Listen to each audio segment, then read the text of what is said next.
So, since 2000, the world has been hit with more than 1,700 earthquakes with magnitude greater than 5. Many happened around the Ring of Fire, located around the Pacific Ocean. In North America, the biggest threat is the San Andreas fault line, which can create an earthquake of a magnitude higher than any other, earning it the spine-tingling nickname, the Big One. The potential destruction of California is a terrifying prospect that could have unimaginable consequences. But the Big One is just the beginning of what's to come. Bad news! Scientists have predicted an earth-shattering event that will occur in 2030. Like it or not, there's a 70% chance that we'll experience the Big One, and it will be an earthquake with a magnitude of 6.7. The San Andreas fault line will cause the Big One, but what is scary is that we can't predict it. On the other hand, a massive earthquake occurs every 100 years. This means there's always time to prepare for a natural disaster. If we traveled back in time, we'd see a few significant earthquakes like the ones that wiped out San Francisco and Fort Tejon. Buildings made a long time ago are not quake-proof. They will collapse. Even if they survive, you should not enter them. But buildings are not the most dangerous part. You should watch out for electrical lines and gas pipes. Your hill house might be lovely, but it is extremely unsafe. During quakes, the hill can turn into a massive landslide that will destroy everything in its path. Say goodbye to road trips because all the roads will be ruined. You should have some spare water and food since you won't be able to go to the supermarket. This disaster won't be cheap. It will cost the U.S. around $200 billion to recover from the quake. At least the earthquake will not trigger tsunamis. But there's something it can cause more damage than the Big One.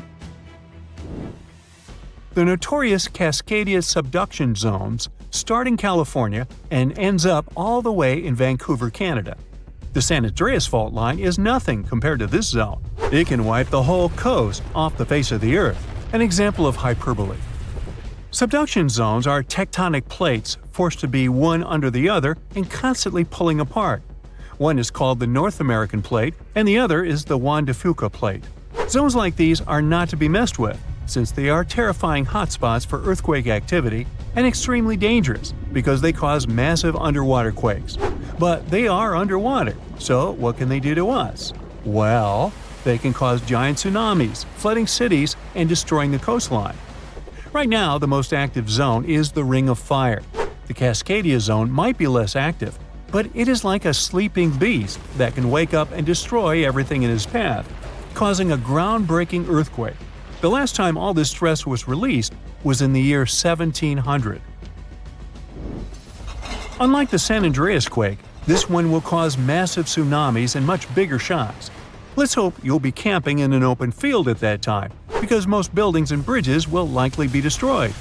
Also, be ready for the aftershocks, as they'll be devastating.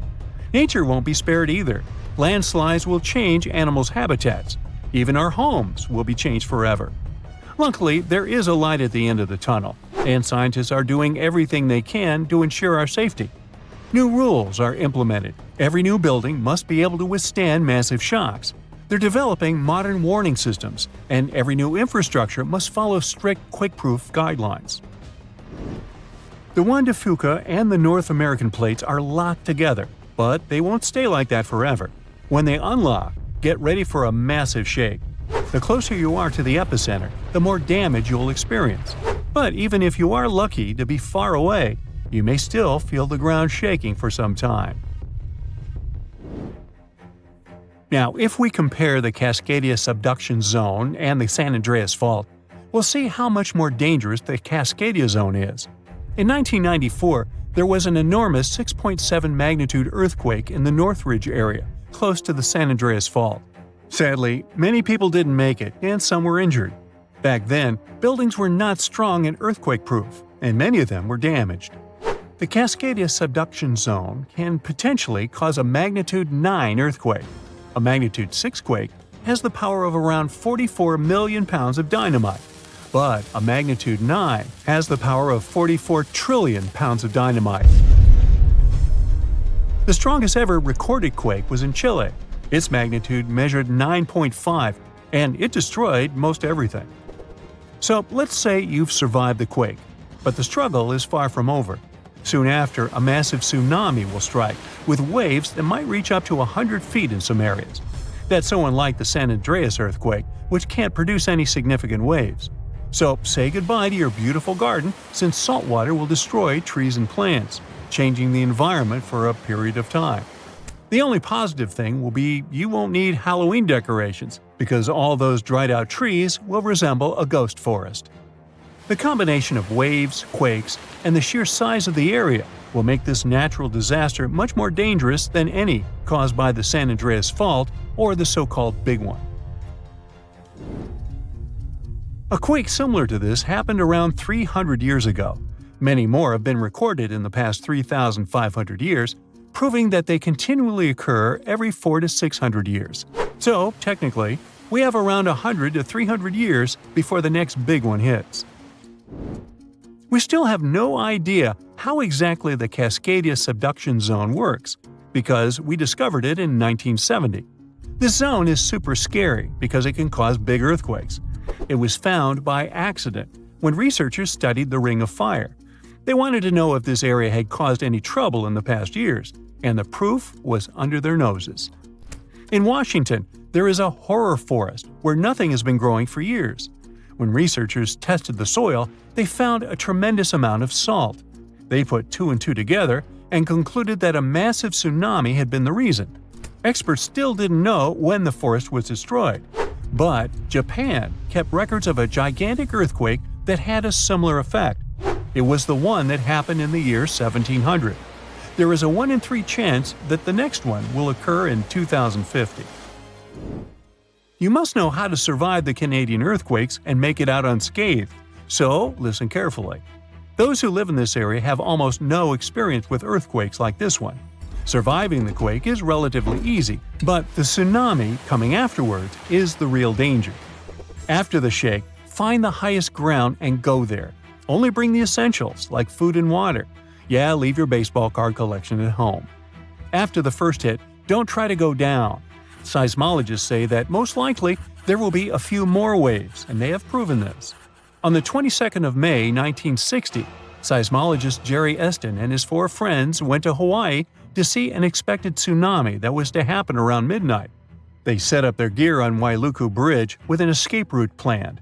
This bridge had been destroyed in the previous tsunami, but the new one was much taller and better. After midnight, the water was 4 feet above the average level. The second wave hit a half hour after midnight, and the water rose another 9 feet by 1 a.m. The water started going down and dropped by 7 feet, but the horror was far from over. Next, they saw a wave that was around 20 feet tall.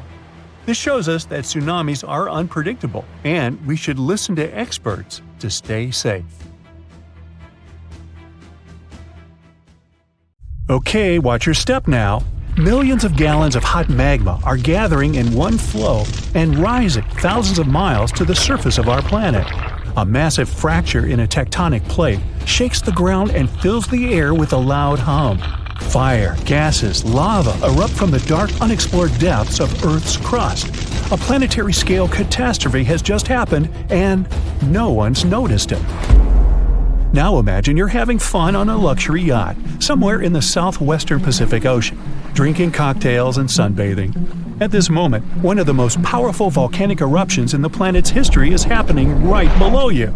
But you don't feel anything. You don't even drop your glass.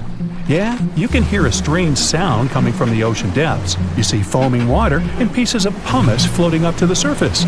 But it doesn't bother you much. So how did it happen that we missed such a powerful eruption in 2012? Why did scientists find out about it only a few years later? The answer is simple: water. An eruption of an ordinary volcano is a huge disaster. There are incandescent liquid metals and molten rock containing almost the entire periodic table inside our planet. All of this soup is called magma, and it's constantly boiling inside the subsoil of our world. This hot substance is lighter than the surrounding crust, so it always rises. Fortunately, the planet's surface is strong enough and doesn't allow magma to splash out. But sometimes this protection fails. The upper part of Earth is covered with connected parts, tectonic plates. These plates collide with each other and then move apart. Imagine a big moving mosaic puzzle where all its parts are tectonic plates. And when a small part of this puzzle gets separated from another, magma immediately comes up. These unstable fault sites with leaking magma are called volcanoes. And when they erupt, it gets hot. Lava flows out of the vent and burns all the vegetation around. This is accompanied by earthquakes and thick black smoke. If a volcano spits out magma too high, it falls back to the surface in the form of fire rain. But the worst thing here is ash. It's not that ash that's left in your grill after a good barbecue, no. Volcanic ash consists of solid particles harmful to any organism. These particles are not burnt wood, but various chemical elements. Volcanic ash is sharp, dense, and tangible. It can block sunlight, cover and destroy all plants, settle in your lungs. If you get too close to an erupting volcano, well, you better have a fireproof suit, oxygen tanks, a gas mask, and an underground shelter. Then you might survive, but there's no guarantee. At the same time, if an eruption occurs underwater, you don't need to worry about it. Of course, if you're not a marine biologist studying coral reefs nearby, or if you don't travel past that area in a submarine. In that case, boy, you're in trouble. When an underwater volcano erupts, this shakes a colossal area, heats the water, destroys the seabed. But almost nothing happens at the surface. The enormous pressure of millions of gallons of water suppresses the destructive power of the volcano. Molten rocks shooting out of Earth's crust get pressed against the seabed. Yeah, a submarine swimming by would be thrown off course and might collide with solidified lava. Fortunately, no such cases have ever been recorded, but it can easily become a reality because underwater eruptions happen pretty often. More than 70% of all volcanic activity occurs underwater, and almost no one notices it. In most cases, these volcanoes immediately fall asleep after they erupt and never wake up again. But in 2012, something happened, and scientists couldn't ignore it. Big pieces of pumice, the size of a van, began floating up in the southeastern Pacific Ocean.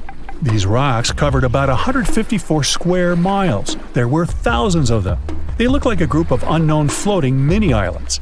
Volcanic stones were scattered in the ocean over the area twice as large as New Zealand.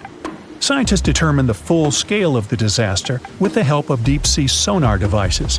They studied the seabed at a depth of 4,000 feet for a long time and found 14 craters from which magma had flowed during the eruption. The seabed was covered with frozen lava flows and tons of ash.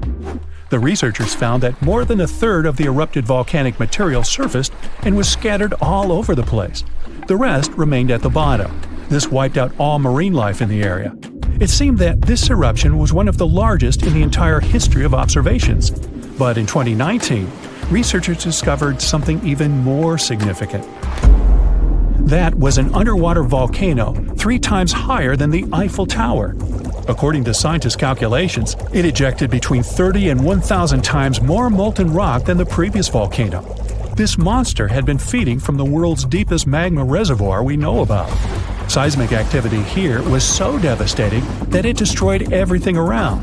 Fortunately, not for long. After any eruption, life reappears like a phoenix rises from the ashes. And it's not just a figure of speech. Volcanic ash and lava around the volcano contain many useful mineral elements. All of them nourish the soil and help microorganisms develop on land and in the water. For this reason, there's usually so much vegetation, flowers, and trees around volcanoes. And underwater volcanoes can eventually form islands. This is a long process that ends with the appearance of a massive piece of land above the water surface. To understand how this happens, you need to go back millions of years. So, let's go. See this underwater volcano? There are sea dinosaurs, giant sharks, and ancient fish swimming around. Now, the seabed starts shaking. The volcano releases tons of magma and ash. The water pressure immediately pushes all this stuff back to the bottom. The eruption can continue for a long time. The released magma raises the seabed. After hundreds, maybe 1,000 years, a new eruption begins. New magma flows create a new layer above the previous one. Over millions of years, layer by layer, the volcano is growing. It's slowly rising, thanks to constant eruptions. Of course, with time, some volcanoes go dormant, but this one continues to erupt. And then, one day, the volcanic rock reaches the surface and an island emerges. After many more years, the volcano can fall asleep. After this, life is likely to appear on the island. Grass, flowers, trees, animals. The area that was once ruined seabed is swarming with life now. Volcanic islands have unique ecosystems because they develop separately from all the continents. Observing such islands helps scientists understand how life on Earth evolves. New species of birds, animals, insects can live on these chunks of land. Hundreds of islands around the world appeared thanks to eruptions of underwater volcanoes. You can find them in Hawaii, Indonesia, Iceland. Many of them are inhabited by people who build villages and towns there. There were cases when a volcano erupted when people literally lived on top of it. That's what happened on the small island of Aogashima, located to the south of Tokyo. People built a beautiful town right in the crater of an active volcano. And in May 1785, an eruption began. Nobody expected this to happen. At some point, thousands of birds rose in the air and flew away from the island. Then the ground began to shake. A heavy, low sound shook the air. Thick smoke appeared above the top of the green volcano. The crater started spitting dirt, huge rocks, and red-hot pieces of magma into the sky. The disaster lasted several weeks. People somehow managed to evacuate. Then, finally, the volcano calmed down. After that, a long process of recovery started. The inhabitants of the town rebuilt houses, roads, infrastructure. More than 200 years have passed since that moment, and during this time, the volcano never woke up. And despite the risk of a new eruption, people continue living there. The population is growing. Many people from other cities and countries come to live there. The main reason everyone loves this place is that it looks like a paradise. Nobody wants to leave the island. There are thermal springs where you can bathe, dense jungle with many beautiful animals and trees. The soil is rich, and you can grow tasty fruit and vegetables there. The water near the coast is swarming with fish. Every day, you can enjoy the incredible landscapes of the island. Seismological services constantly monitor the situation and watch the volcano's activity, listening for a rumble that may someday come again. You have friends over for dinner. You set your drink on the counter and go help your friend set out some desserts. When you get back, you notice the liquid in your cup. It's sloshing around and the ice cubes look like ships on a rough sea. Now you feel it too. On the ceiling, the chandelier is swinging like mad. Then you hear someone scream, "Earthquake!" The house and everything in it is rocking back and forth. You try to run for cover, but the shaking keeps you stuck in place, fighting to keep your balance. The cabinets look possessed, and glasses and dishes fly out and smash on the floor. The bookshelves topple over, and everything hanging on the walls sways and falls off. You duck under the dining room table, trying not to get hurt on all those broken dishes. Yeah, you've been through earthquakes before, but none like this. Checking your phone? Typical, no signal. You can't believe what's about to happen. The screams get louder, and suddenly, the whole house collapses. The biggest earthquake ever recorded happened in Chile in 1960. Disaster came in the afternoon, just when everyone was out enjoying themselves. To cause serious, life-changing damage, you need to have a magnitude of around 7 or so on the Richter scale. This one was 9.5. This part of Chile is smack dab on the so-called Ring of Fire, the most active volcanic and seismic area in the world along the Pacific Rim. The initial shaking lasted around 10 minutes, and after 2 days, many aftershocks were still strong enough to set off a volcano in the south of the country. But that's not where it ended. The earthquake unleashed a series of tidal waves all over the Pacific Ocean, with some reaching over 80 feet high. The waves and earthquake were so strong that they even affected Hawaii, Japan, and the Philippines. It caused around $500 million $1960 worth of damage. Many were left homeless. Much of their infrastructure was smashed too. Buildings as far as the eye could see were toppled, and debris piled everywhere. Scientists estimate that this earthquake was so powerful, it shifted the Earth's axis, making our days 1.26 microseconds shorter. That might not seem like a lot, but think about it. Just one natural disaster was strong enough to make time move. Many of the coastal cities were flattened and floods were widespread. The economy spiraled downward. According to studies, if this earthquake happened today, it caused more than $20 billion in damages. So, what would happen if an earthquake twice that size hit without warning? For starters, you'd likely feel the effects even further away. Tidal waves wouldn't just hit the coasts of Japan and the Philippines. They would move even further to China, Korea, Vietnam, and even Australia. And those waves would be significantly higher than 80 feet, perhaps double that. That's like 8 giraffes piled on top of each other, surfing your way. If you lived by the coast, you'd notice the waves. If you saw the water recede way back so you could practically see where all the fish call home, you'd know it was time to run. Chances are that a tsunami's heading your way. Say it really happens. You're caught under the wreckage, not knowing what's going on. You manage to free yourself and escape to the fresh air. And you're not alone, because all the houses in the neighborhood have turned into piles of bricks and rubble. The bridges have also collapsed, leaving people stranded on either side. You look around, dust yourself off, and rush to find help. Fire trucks and ambulances drive between the broken-down cars and rubble. You try to make it to your car, but the aftershocks are still hitting, and you're getting tossed to the sidewalk. With all the cell towers down, you can't call anyone on your phone. Your knees are shaking, but you manage to power through. Once you reach your car, you see it crushed under a boulder, like a giant soda can. You continue on foot and eventually reach downtown. It looks as if some giant got angry and knocked all the buildings down. You push forward and try to see if you can find some help. Without warning, your phone vibrates. You check it and see 1,000 notifications about a 20-magnitude earthquake. You're still shaking, but that's all you. The ground is still for now. Uh-oh. You hear something in the distance, racing towards you. To your right, you see tidal waves as tall as buildings charging at you. Still in shock, not knowing what to do, you now come to your senses and run. You don't even know which way to go. There's a tsunami right behind you, and in front of you are broken down buildings with rocks and concrete still falling everywhere. Wait, there's a building that's somehow still standing. You need to get on top of that thing. You reach the elevator, but it's jammed. Not surprising. You bolt up the stairs as fast as you can, tripping on broken glass and plaster, but always managing to get back up. You look out a window and see the water. It's so close. You're nearly at the top. A few more flights and… whoosh. The water forces its way into the building and drags you down at least 2 floors. You can barely see anything. Still, you know you must swim up. But the water keeps forcing you downwards. After about 30 seconds, you manage to swim your way out and continue climbing to the top. You scramble to the top floor and collapse on the roof.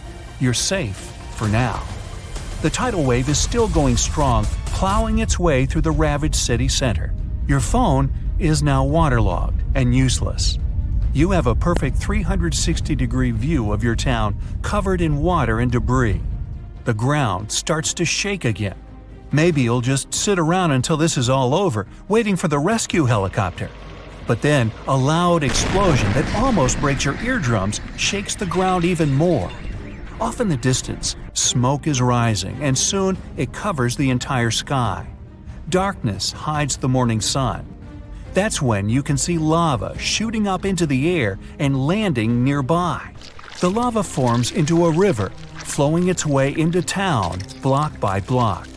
With this much seismic movement and the high intensity of the earthquake, the world's tectonic plates have shifted so that magma is pushing its way to the surface. From the earth, steam begins to vent. Then the heat hits you. You see the magma cover the ground like a blanket, eating up every car in its way. What's worse is that the magma is melting the foundations of the buildings that managed to withstand the earthquake and the tsunami. The buildings in the distance are now sinking and collapsing into the raging lava pool that's replaced your town. One by one, every building descends. That means, uh-oh, the building where you're standing is also swaying. It's about to fail. That's when you see the light. You look up and see a helicopter above in the distance. You wave your arms, run around, jump, anything to get noticed. And it works. The chopper makes a few circles and finally drops you a rope ladder. As you're lifted in the chopper, you take a good look at the world below you as it wriggles around like noodles in a strainer. You land a few miles out and are immediately treated by a doctor in an emergency triage center. You were one of the lucky ones. A year later, the tsunami water has receded. The lava that flowed inland has cooled, but all that magma permanently changed the ground below it, and the whole town is gone. The disaster has thrown the entire country into a financial nightmare that'll last decades. It takes months to survey the town, making sure there's no dangerous electrical wires or busted gas pipes anywhere. They're rebuilding your town farther inland from where the old one was. In other towns, they rebuild directly over the ruins. In others, they just decide to move everyone to a nearby city. An earthquake in Indonesia began in 1829 and lasted a mighty 32 years. It reached its climax in 1861 and hit a magnitude of around 8.5. It was caused by the tectonic plates below the island slowly clashing against each other. Researchers discovered that the quake had been building for some time after analyzing the coral in the area. They found it was being periodically exposed to the open air. That was caused by the gradual earthquake moving the land up and down. Scientists call these decades-long silent earthquakes slow slip events. A single lightning bolt can warm the air to around 54,000 degrees Fahrenheit. The heat makes the air expand quickly, creating a shock wave or boom, which we know to be thunder. There are close to 3 trillion trees on Earth. That translates to roughly around 422 trees for every person. Before humans, the number was nearer to 6 trillion. Almost 70% of the Earth's surface is covered by water, which on average is around 2.5 miles deep. 97% of Earth's volcanoes lie underwater, as well as the mid-ocean ridge, a massive mountain range that is over 40,000 miles long. Humans have mined around 190,000 tons of gold from the planet. Experts predict there is around 20% still left to be mined, but this figure is constantly changing. The world's largest active volcano is in Hawaii. Called Mauna Loa, it's over 2.5 miles above sea level. Given that most of it is underwater, the volcano's summit is a staggering 11 miles from its base. That's the same length as over 160 football fields. The highest ever recorded temperature on Earth was a sweltering 136 degrees Fahrenheit. It was recorded in El Azizia, or modern-day Libya, on September 13, 1922. The lowest temperature was a chilling minus 129 degrees Fahrenheit, recorded at Russia's Vostok station in 1983. Earth is the 5th largest planet in the solar system, behind Jupiter, Saturn, Uranus, and Neptune. It has a circumference of roughly 25,000 miles, and it would take the average person around 8,300 hours to walk around the face of the Earth. The separation between Earth's land masses would make such a trek almost impossible, though. It takes 365.25 days for the Earth to orbit the Sun. Because our calendar years only have 365 days, we add an extra leap day every 4 years to make up for the difference. Russia is the largest country on the planet, with a total area of about 6.5 million square miles. It encompasses more than 1/8 of the Earth's inhabited land area, but still has a relatively small population given its size. Earth is the only planet with one moon. Mercury and Venus have no moons, while every other planet has 2 or more. Earth is over 4 billion years old. Scientists calculate this by looking at the planet's oldest rocks, as well as meteorites that have crash-landed. They used meteorites as they were formed at the same time as Earth, when the solar system was forming. The ground we walk on is basically recycled. The planet's rock cycle turns igneous rocks to sedimentary ones, then transforms those into metamorphic rocks, and back again. Like Earth, our moon also experiences earthquakes. They're less common and intense than the ones we have and are caused by tidal stresses. A tidal stress is basically the relationship between the gravitational pull of the moon on the Earth and that of the Earth on the moon. Despite being the 5th largest continent, Antarctica holds 70% of the planet's fresh water and about 90% of its ice. Bangkok is the most visited city in the world, boasting 23 million visitors in 2019 alone. Paris, London, Dubai, and Singapore make up the other cities in the top 5. The lowest layer of Earth's atmosphere is called the troposphere and is the reason we have weather. Sunlight heats the planet's surface, which causes warm air to rise up to the troposphere. This air then expands and cools as the air pressure decreases and sinks down, where it is then warmed by the Earth again. Coral reefs are the largest living structures on the planet, with some even being visible from space. Coral reefs hold the most species per area of any of Earth's ecosystems, even more than rainforests. Earth got its name around 1,000 years ago, and it comes from the German word meaning the ground, but there's no evidence to show who actually named it. Of all the planets, Earth is also the only one which is not named after a Greek or Roman deity. The deepest point of the ocean is the Mariana Trench. It's a whopping 7 miles below sea level. Coastlines cover about 20% of U.S. land, but are home to more than 50% of the U.S. population. The Earth isn't actually a sphere. It's more like a squished ball that bulges at the equator. The bulge is caused by the force of the Earth spinning, which makes the north and south poles slightly flat. The Earth spins on its axis, which is basically an imaginary straight line. Earth has seasons because the axis is tilted, causing the sun's rays to hit different parts of the planet more directly, depending on the time of year.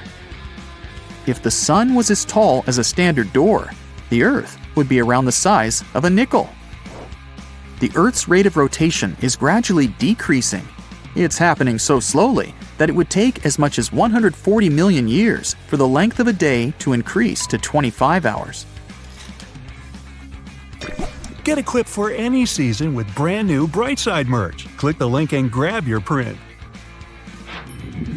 The biggest animal on Earth is the Antarctic blue whale.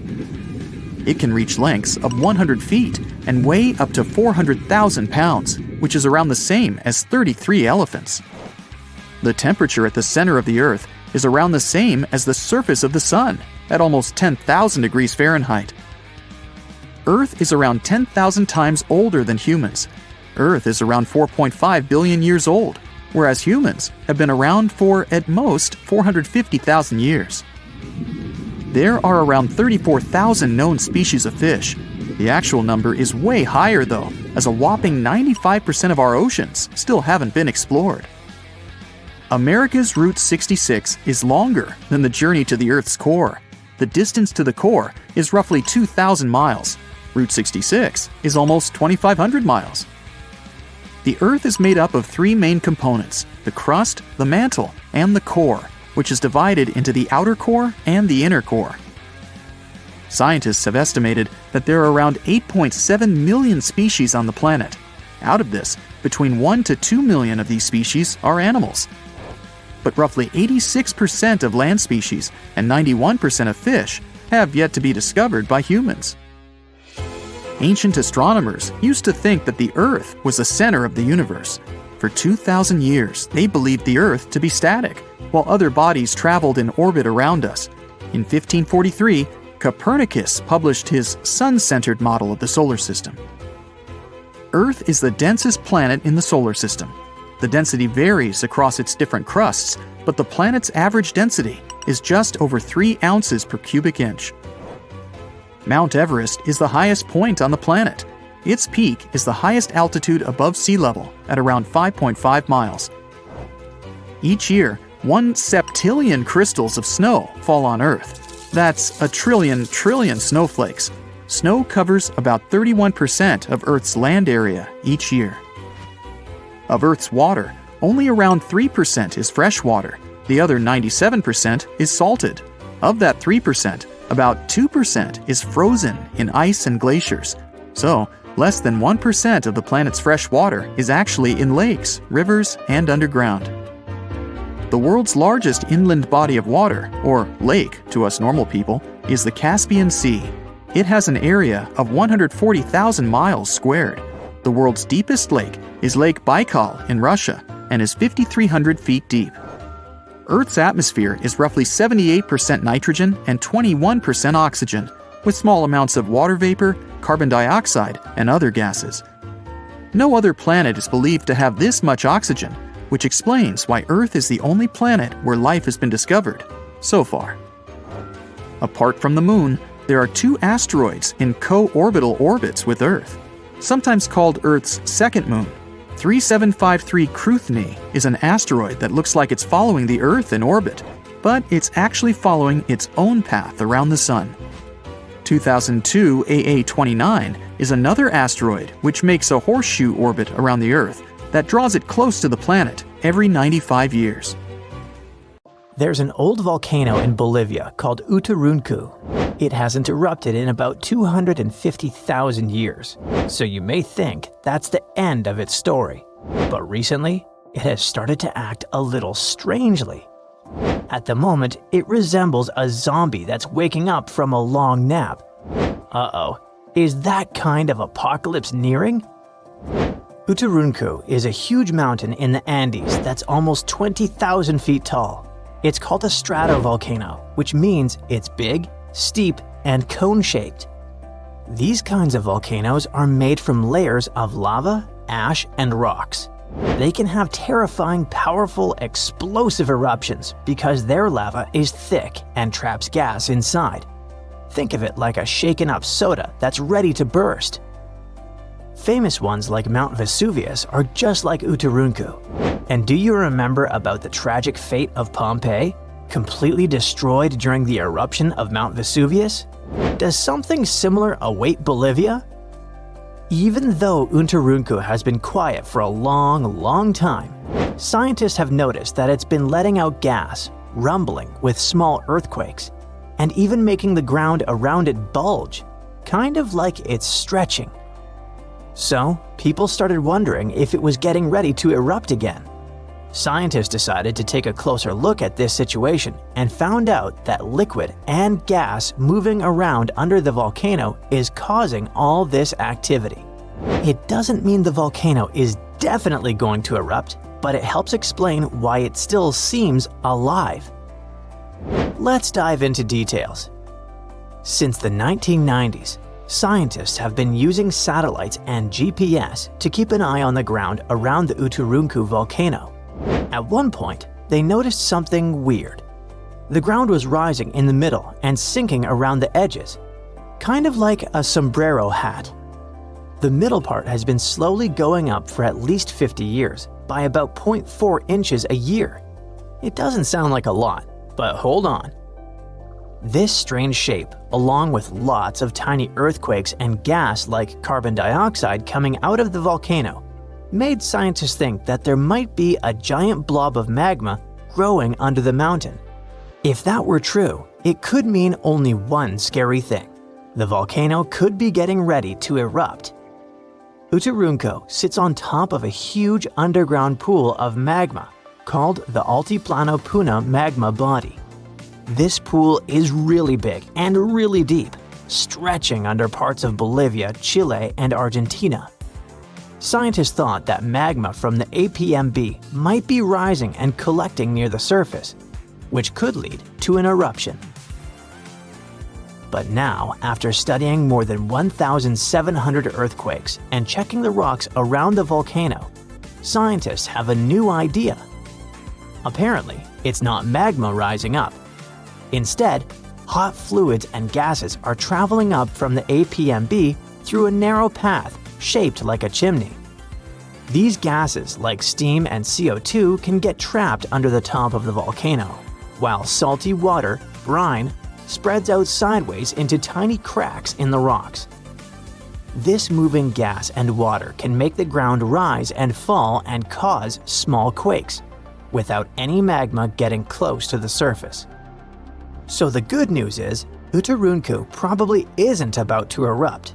If it did happen, it would cause serious damage to nearby communities and even pose a threat to human lives. Lava flows could reach towns tens of miles away from the volcano, and volcanic ash could even spread across Bolivia, Argentina, and Chile. Luckily, even though the volcano is still alive and rumbling, it's not as dangerous as scientists once thought. This discovery might help scientists figure out if other volcanoes around the world are getting ready to erupt. Now, let's visit Alaska, where according to researchers, Mount Spur might erupt soon. It's letting out strange amounts of volcanic gases from the top and side vent, the very vent that last erupted in 1992. If it erupts again, it could cause problems for airplanes flying nearby and might send ash falling from the sky. The good news is that nobody lives close to it, so people are safe for now. But even though Mount Spur isn't super dangerous, there are other volcanoes around the world that could be really destructive. One of those is Campi Flegrei, a giant volcano system near the city of Naples. Instead of one big mountain, it has 24 craters spread across the area. It last erupted in 1538, but its biggest eruption happened about 40,000 years ago. That explosion covered the whole Mediterranean region in ash and made temperatures drop by up to 16.2 degrees Fahrenheit in Eastern Europe, which led to a very cold volcanic winter. If Campi Flegrei erupted again today, it could be very dangerous. It might cover Naples and nearby places in ash, causing earthquakes and landslides, and create air pollution and acid rain. Scientists are keeping an eye on it, especially after a 4.4 magnitude earthquake shook the area in March 2025.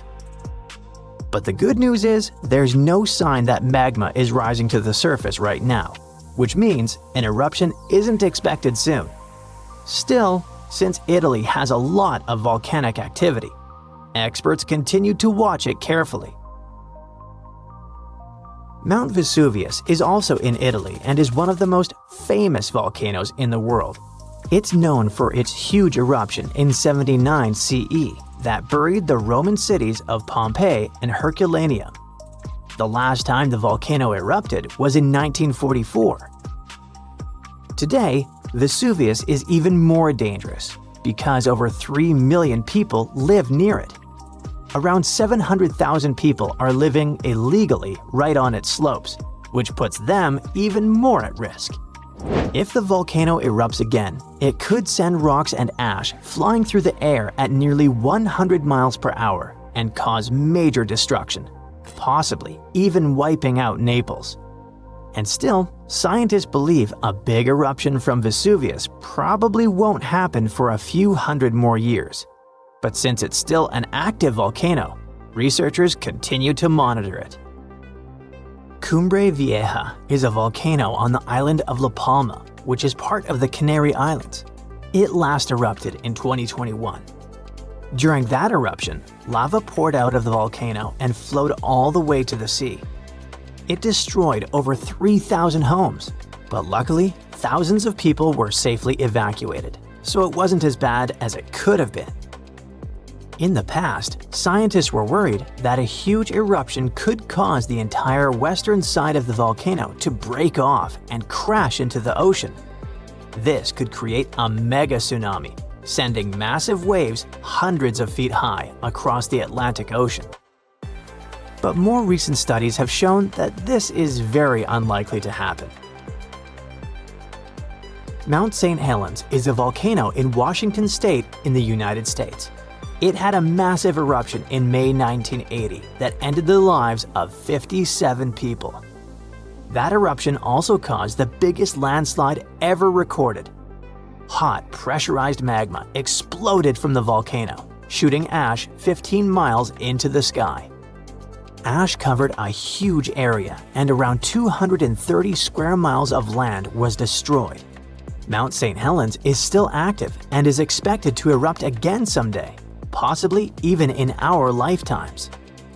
but experts say it's not likely to have another huge sideways blast like the one in 1980, thanks to a deep crater that is now formed at the top. It will change the way the volcano might erupt. Popocatépetl is a big, active volcano in Mexico. It's been slowly erupting on and off since the early 2000s.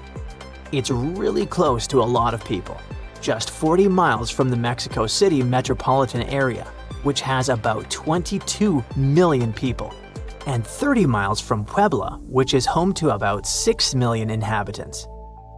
If Popocatépetl had a huge eruption, it could cover Mexico City in thick ash as much as 8 inches deep. That ash could block drains, mess up the water, and even stop the electricity from working. Even worse, fast-moving lava and super hot flows, called pyroclastic flows, could rush down the mountain and destroy towns nearby. The volcano was quiet for 50 years, but now it rumbles and shakes pretty often.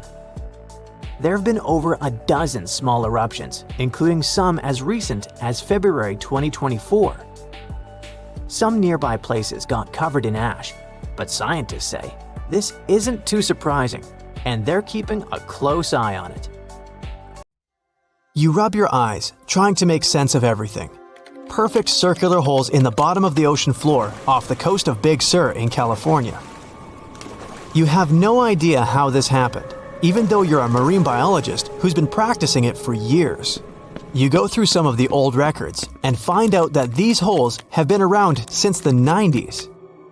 In 1999, a ship-mounted sonar conducted a survey and found 5,200 of these pockmarks, or large holes over 500 square miles, on the ocean floor. They look like moon craters underwater. You contact your team and get the robot ready to go down and explore the scene and bring back a few samples.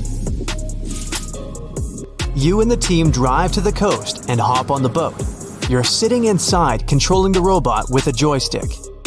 Your teammate sets the robot in the water and drives it down. Everything seems normal near the surface, but as the robot goes lower, the pockmarks start appearing. A bunch of boats swift past you, making you lose your balance and focus. The robot turns on the flashlight so you can see better. But as it goes lower, the resolution is less crisp.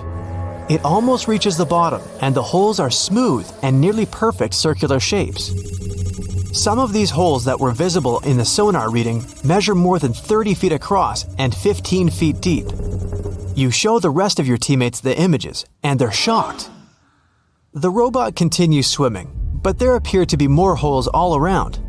Many of them are too small for the scanner to capture from above. These microdepressions are steep and have sort of tails going in a certain direction. It's possible that the currents underwater played a role in their shape. Everywhere the robot swims, there are new holes all around. After a couple of hours, the robot goes back to the boat with some samples. You take them back to the lab and study them. The robot clearly captures images of human trash, but the samples don't indicate anything alarming for now.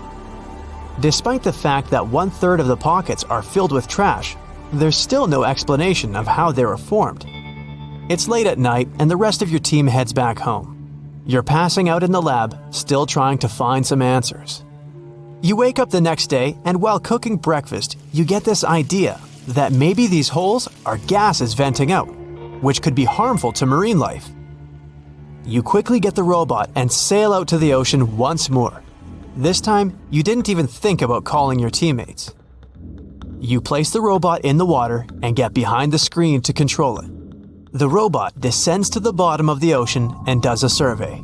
So far, the holes still seem to be covered with trash. But some of the holes have marine life dwelling inside, like fish and seaweed. After much scanning, it doesn't look like they're producing any bubbles, which means there aren't any gases venting out, but you're determined to find them. After a while, you reach one of those large pockmarks, and the robot starts scanning around. You find some bubbles coming from a source, but the robot can't reach it. It swims around trying to find a spot, but nothing. You bring the robot back to the lab and work on it.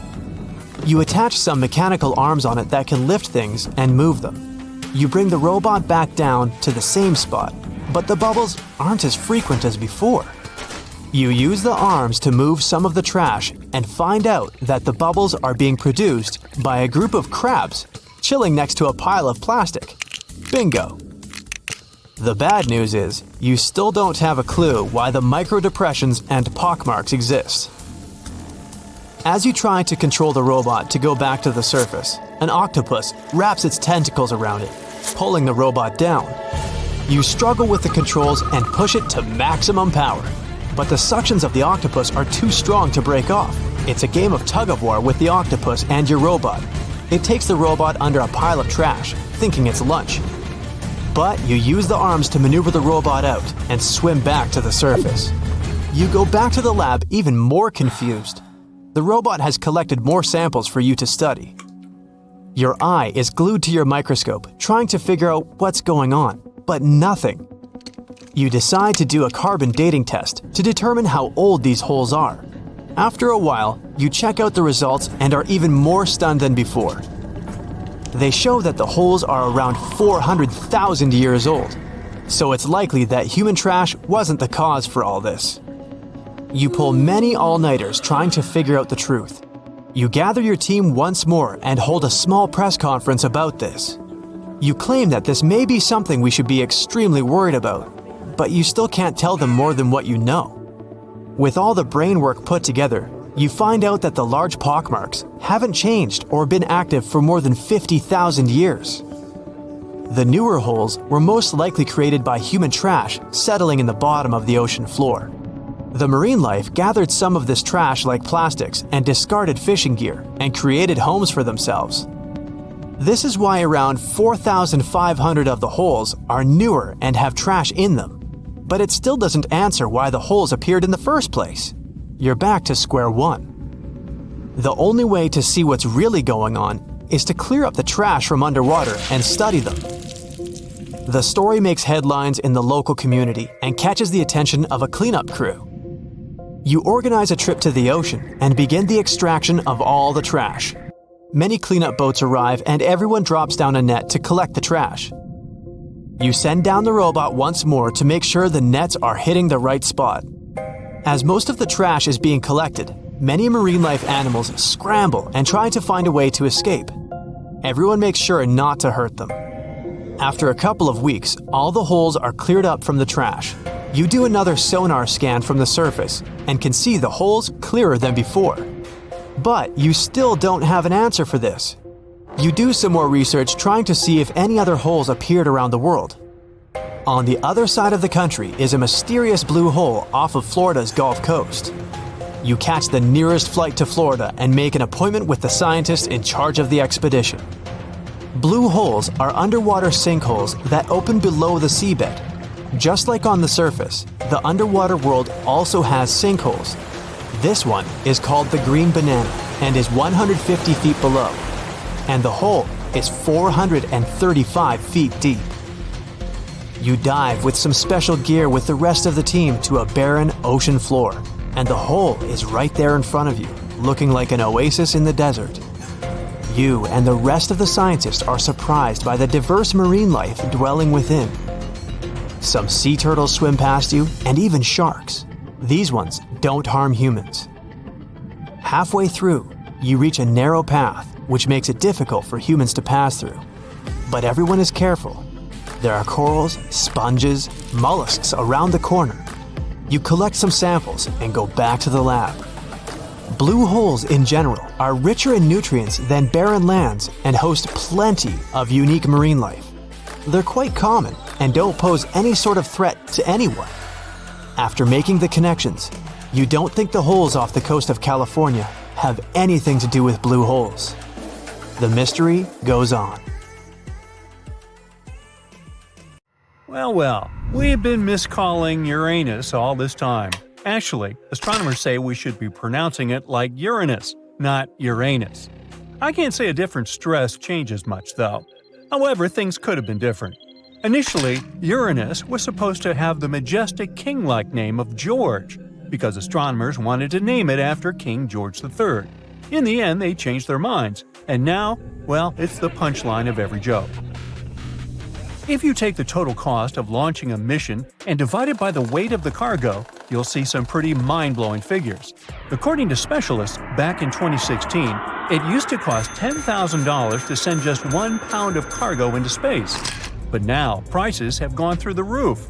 Cygnus spacecraft's cargo costs over $43,000 per pound, while SpaceX's new carriers come in at around $27,000 per pound. Remember how hard it is to pay $5 for water at airports? Now, a bottle of water in space would cost somewhere between $9,000 and $43,000, and that's only to have it delivered in space. Now, as for water in space, well, it used to be considered a super rare thing.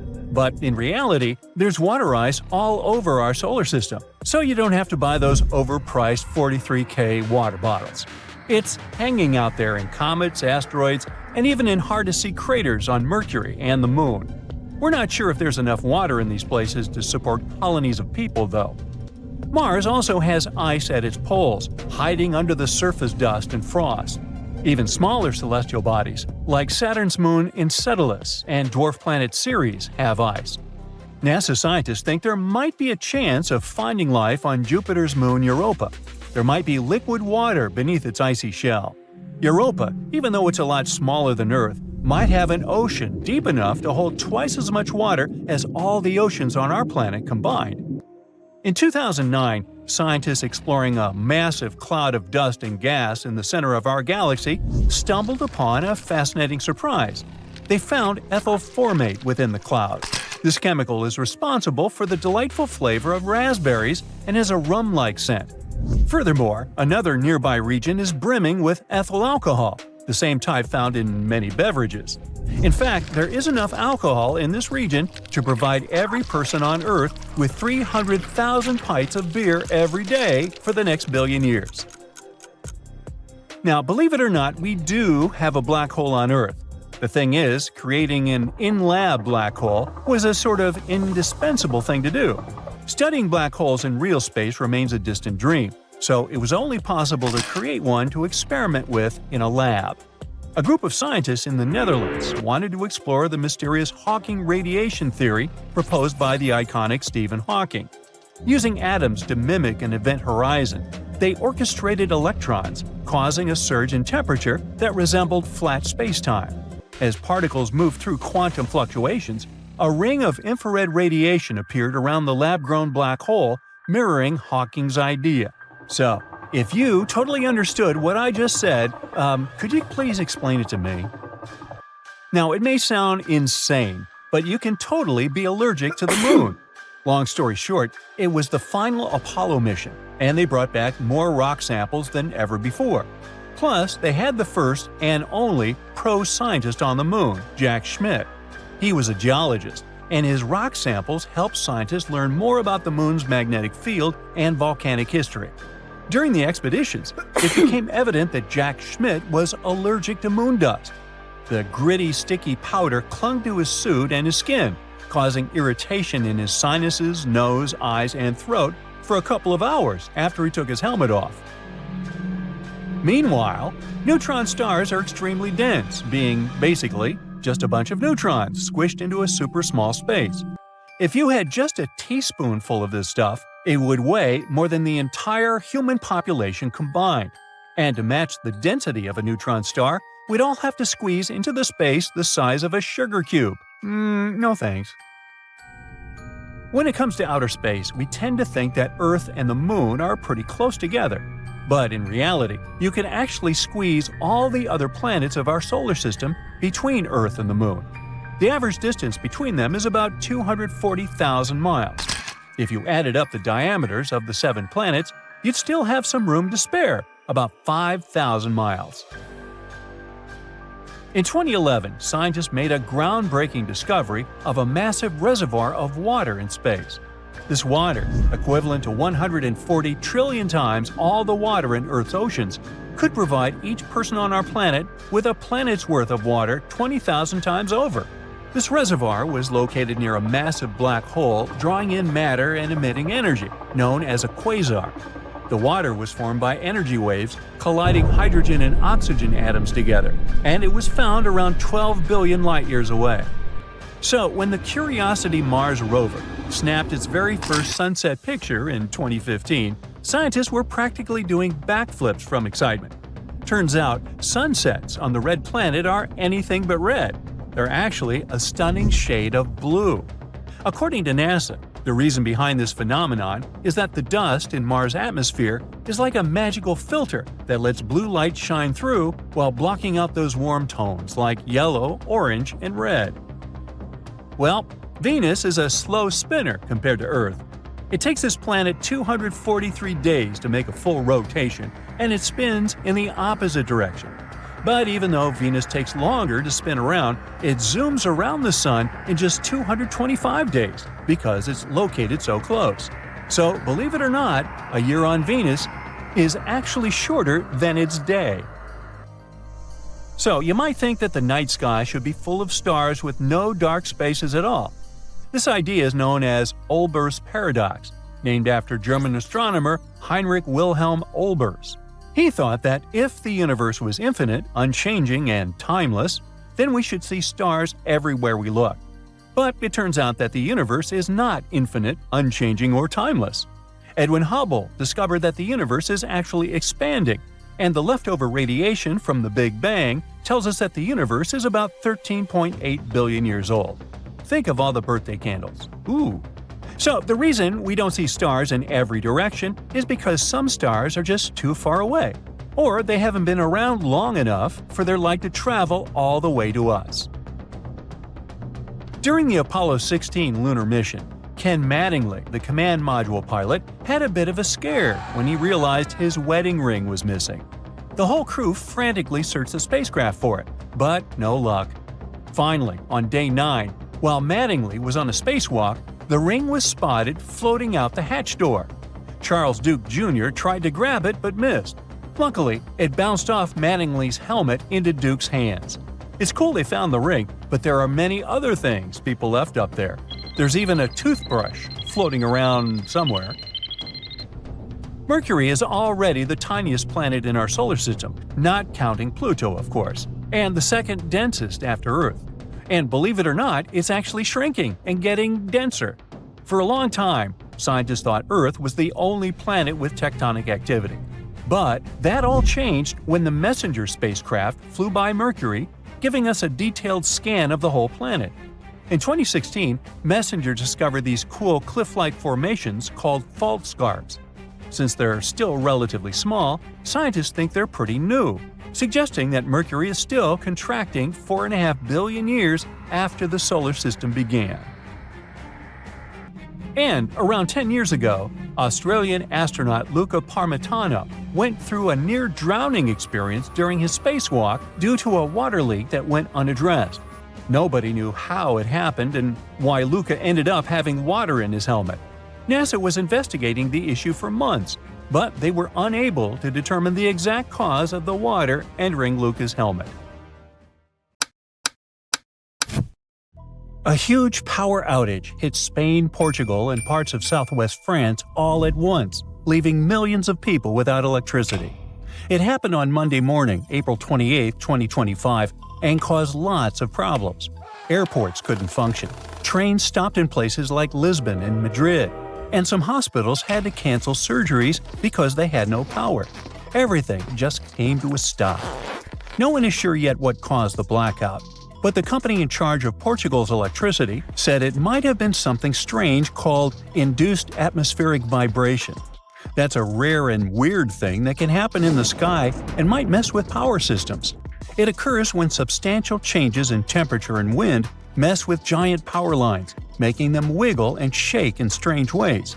These wobbles can confuse the power system and cause big problems. So REN, the company that runs Portugal's electricity, first said that those weird wobbles might be the reason everything went dark. But later, they said that was not really what happened. According to REN, the real reason for the blackout was a huge voltage change, like a power surge, in Spain's power grid. At that moment, Portugal was using electricity from Spain. When that enormous power fluctuation hit, It triggered automatic safety systems in Portugal. Those systems shut everything down to protect power plants. Sadly, it also caused a nationwide blackout. During extreme weather in Spain, the air temperature changes fast, and that makes immense power lines stretch or shrink like rubber bands. That changes how tight they are and how they move in the wind, which can mess with both their physical balance and the electricity flowing through them, making the entire system unstable.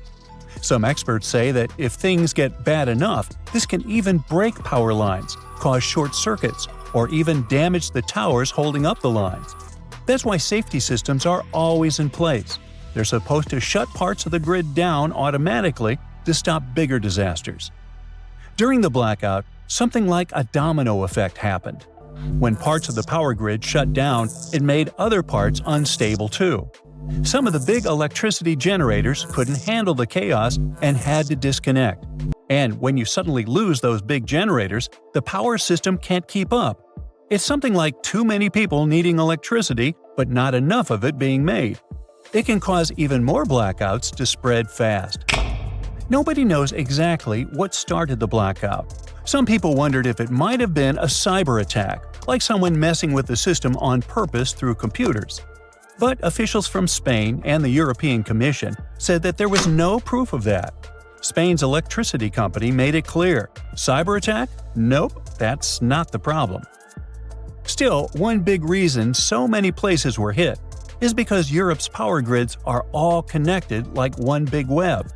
Usually, that's a good thing, since if one country has a problem, another can help by sharing electricity. At the same time, everything has to stay super balanced. The amount of electricity being made must match how many people are using it. If even one part gets knocked out, it can mess things up for other parts nearby, especially if they were depending on it. In other words, when something big goes wrong, it can travel through that web and cause problems in lots of countries at once, just like what happened in this case. And it's not the first time this kind of thing has happened. Back in 2003, most of Italy had no power for 12 hours because of a problem with an electricity line connected to Switzerland. In 2006, overloading of lines coupled with low temperatures caused too much power to surge through Germany's grid, which ended up knocking out power in many parts of Europe. Anyway, speaking of the recent blackout, by Tuesday morning, things started getting better. Most of the lights came back on across the Iberian Peninsula. That's Portugal and Spain. All of Portugal had power again, and 99% of Spain did too. Now, the people in charge are trying to figure out exactly what went wrong and how to make sure it never happens again. So yeah, power grids are awesome when they work. When things go wrong, they can go really wrong. Now, let's travel back into the past, to the year 2012. Long time ago, huh? That's when India had one of the biggest blackouts in history. More than 600 million people lost electricity. It's like half the country or the entire population of Europe. This huge mess happened when 3 enormous power grids all broke down at once. Yep, those very grids that move electricity around. So when they fail, the lights go out everywhere. Because of this, entire cities just stopped working. Trains couldn't move, water pumps stopped, traffic lights went dark, and people were stuck all over the place. In Delhi, the capital city, the metro shut down, and passengers had to be helped off the trains. Without traffic lights, the roads turned into giant traffic jams. The blackout hit 20 of India's 28 states, including big ones like Punjab, Haryana, Uttar Pradesh, Rajasthan, and West Bengal. In West Bengal, around 200 miners got stuck underground because the elevator stopped working. Luckily, they were all rescued safely. Engineers worked all night to fix things, and by the next day, they managed to get the power back on for all 3 grids. In India, smaller power cuts happen a lot, especially in cities. That's because the country doesn't make enough electricity for everyone, and the equipment they use is pretty old. But a full grid collapse like this is rare. Before this, it happened in northern India back in 2001, so when it happened again in 2012, and across 3 grids no less, it was very important. Everything just shut down, and it showed how much the system needed fixing. But blackouts like these happened in Europe before too. Back in 2006, something weird happened because people in Germany got cold. It was a chilly Saturday night, and families in northern Germany turned on their heaters all at once. This sudden spike in energy use put a huge load on the power grid. To make things worse, one major power cable had been turned off for a bit so a ship could pass under it. Ooh, talk about bad timing. The grid couldn't handle everything, and it started breaking down.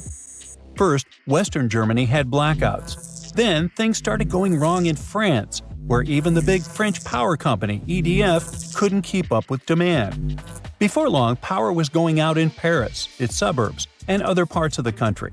Then the trouble spread to Italy, Spain, and Belgium, and even Morocco. Millions of homes were left without power. In France alone, about 5 million people were left in the dark. Trains stopped running, and fire crews got loads of calls from people stuck in elevators. One of the people in charge said the whole thing started falling apart like a house of cards. Country after country started pulling power from France, which only made things worse. To stop a total blackout across all of Europe, they had to shut down some electricity for a short while on purpose. Over in Italy, the lights went out in both northern and southern regions. This country often imports electricity from other places, so it got hit hard. A few years earlier, in 2003, most of Italy had gone dark during another big blackout. Belgium had its own problems, while Spain saw power cuts in some of their larger cities. Even trains and high-speed rail had to stop in some places. It all started because too many people needed electricity at the same time, and the European power network couldn't keep up. Experts later said that the whole thing showed just how badly Europe needed to update and fix its old electricity systems to stop something like this. So, in the end, will the sun be to blame for destroying our planet? Or how about a huge meteorite? Or some kind of disease? Probably not. It seems that life will disappear for a very unexpected reason. Humans, animals, insects, fish, and most microbes will be wiped off the face of the Earth because of oxygen, or more precisely, because of its absence. Recent research has shown that the number of freshwater reservoirs with very low or no oxygen levels in coastal areas is increasing worldwide.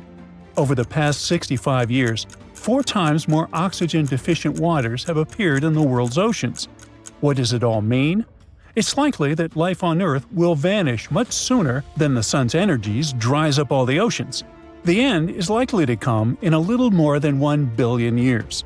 But this doesn't mean that the planet will disappear too.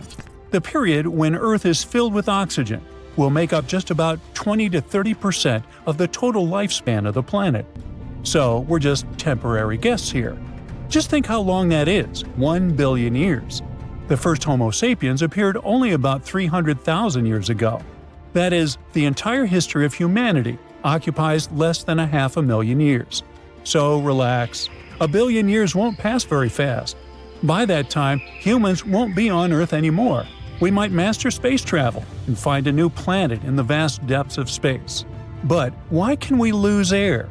As the sun heats up, the planet gets warmer and warmer, and this heat breaks down carbon dioxide, the gas which is necessary for all plants to photosynthesize. Without carbon dioxide, they can't produce oxygen. With a drop in carbon dioxide levels, the methane content will increase, and this gas is quite harmful to us. Now, this all sounds logical, but this is a secondary reason for the lack of oxygen. The real problem is something else entirely. As the sun becomes brighter, it will begin to heat rocks on Earth, such as granite and basalt. These rocks will start to break down faster. When they collapse, they take carbon dioxide from the air, which warms our planet. If there's less carbon dioxide in the air, Earth should become colder.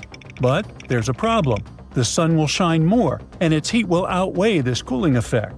So even if rocks take away carbon dioxide, the sun will blaze so much that Earth will still become extremely hot. Next, when the sun shines more intensely, it, along with other natural factors, contributes to the breakdown of granite and basalt. These rocks mix with carbon dioxide and water to make carbonates, which go deep into the Earth. This takes carbon dioxide out of the air, which means plants can't make as much oxygen because they need carbon dioxide to do that. Besides, volcanoes release gases, which also reduce the amount of oxygen in the air. So the sun, by destroying rocks, affects what happens inside Earth and controls how much oxygen there will be in the air. In about 1 billion years, the sun will become so bright that no rocks will be able to save Earth from its heat, and the escaping gases will halt photosynthesis and oxygen production. And then, our planet will return to the state it was in about 2.4 billion years ago, to the time when the Great Oxidation Event began. And this event was much more important than, say, the first Olympic Games or the appearance of humans on the planet. Billions of years ago, there was almost no oxygen on Earth. Instead, there was a soup of gases, such as nitrogen, ammonia, methane, carbon dioxide, and others. Yes, we have these gases in the atmosphere today, but there used to be a lot more of them in the past. It was difficult for any form of life to originate in such conditions. But after some struggle, it succeeded. At first, Earth was inhabited by the simplest bacteria, including cyanobacteria. They learned how to make oxygen using sunlight, water, and carbon dioxide. These bacteria worked for millions and billions of years and made so much oxygen that it began to accumulate in the air. This was what we now call the Great Oxidation Event. It was like a great celebration of life, because with oxygen, new living beings could appear. But by the way, cyanobacteria didn't learn photosynthesis because they were like, oh, let's make oxygen, it's so cool. No, oxygen was just a byproduct. Cyanobacteria wanted only one thing, to get as much energy as possible. And for this, they learned photosynthesis.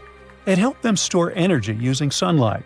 They used special pigments to absorb light, and the result of this process was the release of oxygen. This had been going on for hundreds of millions of years, and then, at some point, they made too much oxygen. This oxygen started to spoil other gases that had been there before. For example, it ate a lot of methane. Because of this, Earth cooled down a bit, and the Ice Age began. But that's another story. In short, in 1 billion years, we risk going back to that difficult time. But let's hope that we'll manage to move to another planet on our spaceships or come up with some other solution.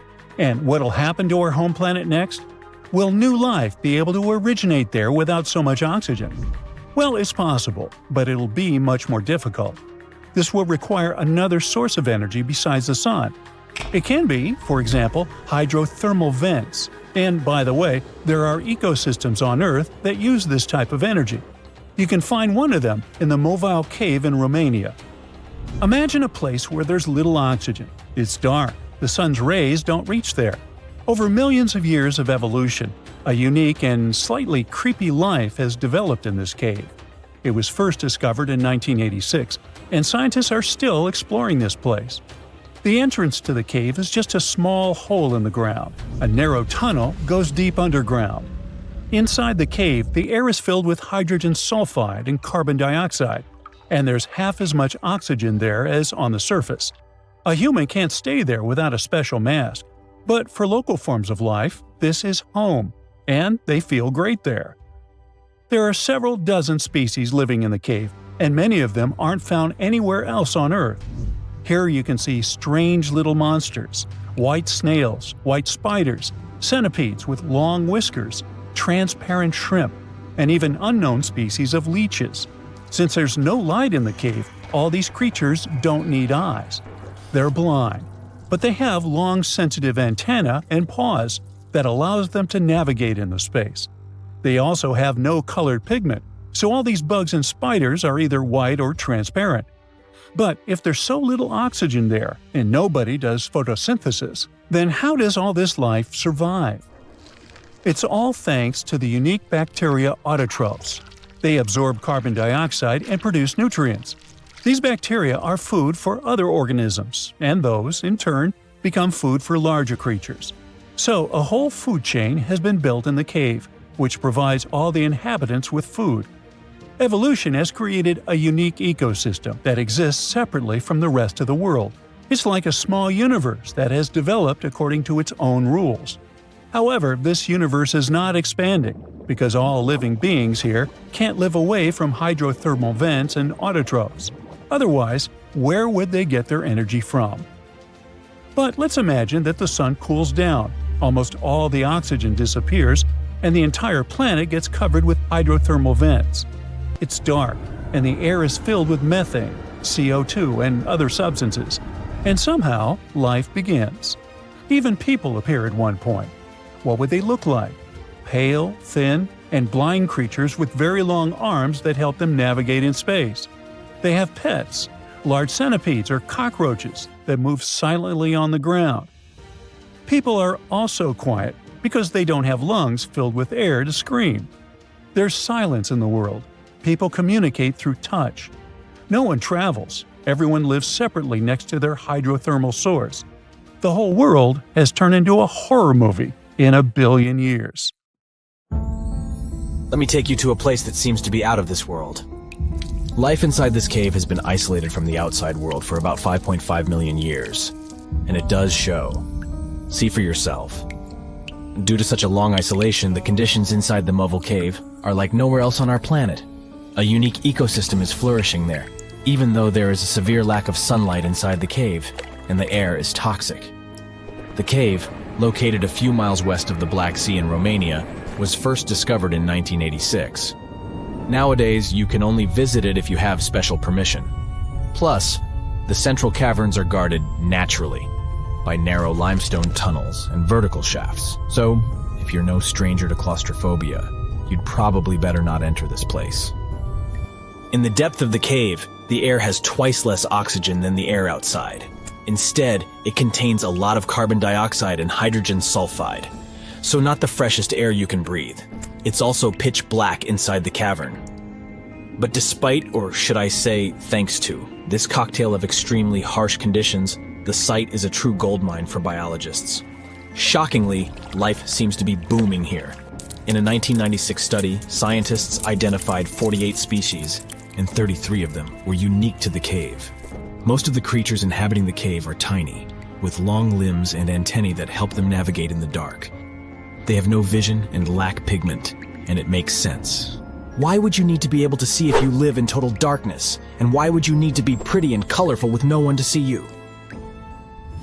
Now, I'm going to take you to another cave. It's no less amazing, but looks very different. This is the Giant Crystal Cave, aka the Cave of the Crystals, in Mexico. These ginormous crystals were found in 2000 by a mining company after the water was pumped out of the cave. 2 miners then saw the crystals after entering the drying cave on foot. These awe-inspiring crystals are actually massive gypsum pillars hidden 984 feet underground. They're anchored to the walls and the floor of the scorching hot cave. Scientists estimate that the crystals could have been already growing for 500,000 years. That's why many of them are so long and wide that you can walk across them. Unfortunately, visiting this wonder of nature is impossible at the moment. But maybe it's for the better, since the Giant Crystal Cave is a dangerous place that can easily turn into a trap. For tens of thousands of years, it was filled with groundwater, which was originally pushed upward into the opening by a magma chamber located in the depths of our planet. The magma under the cave kept the water hot, but eventually the temperature of the water dipped below 136 degrees Fahrenheit. As a result, the water started to fill with calcium and sulfate, whose particles began to recombine into gypsum. And then, white-tinted crystals took over the cave. And since they stayed underwater, they were able to keep growing. You don't have to fly to space to take a closer look at a black hole. Scientists have found something very similar to black holes in the southern Atlantic Ocean. A black hole has such an enormous gravitational pull that once something gets pulled inside, it doesn't have any chance to escape. Even light can't get out of a black hole. But ocean black holes seem to be almost as powerful as their space relatives. But instead of catching the light, they do the same with water. Ocean eddies are massive whirlpools that spin against the main current. They usually swirl billions of tons of water, and most of them are larger than a city. These whirlpools are so powerful that nothing trapped by them can escape. But the scariest thing is that you might not even notice heading into one of them. These things are so huge that you won't spot their boundaries until it's too late. When scientists started exploring ocean vortices with the help of satellites, they discovered the borders of several eddies. After that, they managed to prove that, mathematically, These whirlpools are the same as mysterious black holes in space. Massive eddies are surrounded by super-tight barriers where fluid moves in closed loops. Even water can't get out from the inside of these loops. That's why tight ocean vortices play the role of enormous containers. Water inside them can be totally different from the ocean surrounding an eddy. And I'm not only talking about its temperature. The salt content inside and outside a whirlpool often differs as well. On the thin Curonian spit splitting the Baltic Sea from the Curonian Lagoon, there is one of the most bizarre places on Earth. Locals call this area the Dancing Forest because pine trees in this forest have shockingly unusual shapes. They twist in spirals and circles along the ground.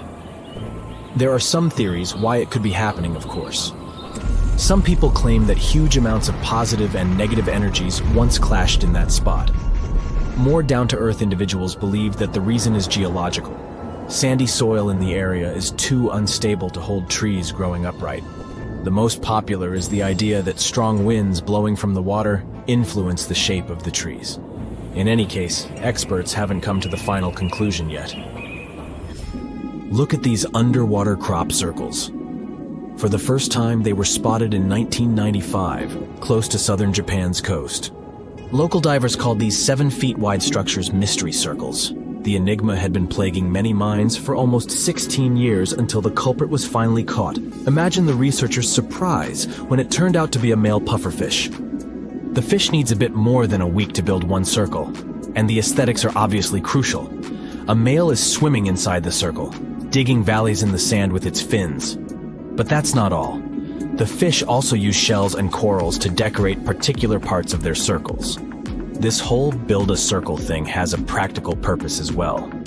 The way a male fish swims pushes the sand toward the center of the circle and creates a mound which later serves as a nest. The next mystery on our list is in the Caribbean. Just off the coast of Belize, there's a giant sinkhole. That's the Great Blue Hole. It's about 1,000 feet across and more than 400 feet deep.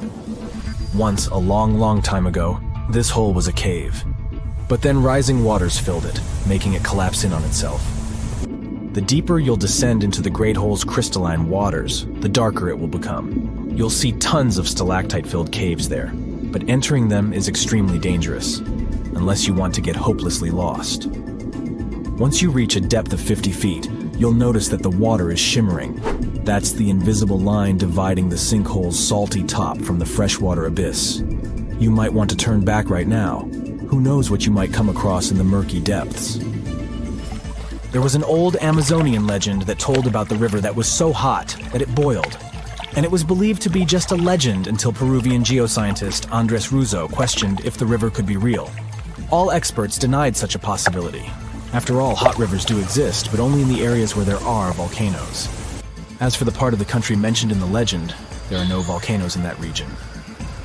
But Andres Russo was too dedicated to give up.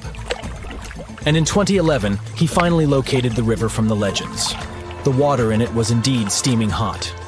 Its temperature was 186 degrees Fahrenheit, not boiling, but pretty close to this point. But what shocked the researcher the most was the size of the river.